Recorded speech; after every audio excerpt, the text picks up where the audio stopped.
Namar makuat bakalat kan long tu be. Suam kan niap. Kiri pop sudah. Himdan hi ka boarding ban ai yangi. Chuang mem ta. Ngali ngatieng bat mai cika bodum. Ban ngam kuat ban niap bak cing dum. Himdan la apo setleo pat. Kadum hiam. Kikubor Kapatisi TV.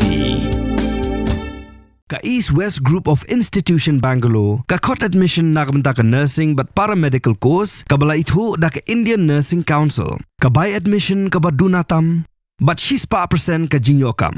Pila ru ban apply da ka education loan. Ka Kanhun State Disaster Response Force balalam khamat tau Sub Inspector D Kharbi haka shiphautrik ujemang arjak punriu kalayo ban sei ya ka medyam nakawi ka Krem bala I Shrah haka shnong mulai beri sumer ka bahap hapuk ka Muriab Border Outpost sa East Jaiñtia Hills District. Ya ka medyam ushnrang beriu layo sei da ka jingerap lang jong ka Quick Response Team jong ka Civil Defence Klirian laingut ki pulit ka SDRF ki bala hiar shapuk ka Krem hadin bala pentip da ki patba bagi layo I ya ka wei ka medyap ka bala thia yap hapuk ni ka Krem.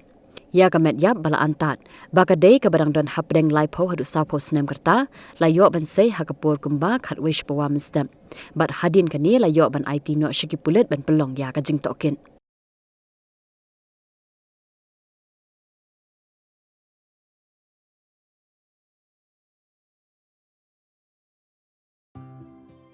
Mornings are always busy. Everything feels fast. I hear mom shouting and I'm trying not to be late. Outside, Shillong is already awake. Cars move slowly, horns are loud. It feels like everyone is in a hurry. Then the STEMS bus comes in, bright and yellow, always on time.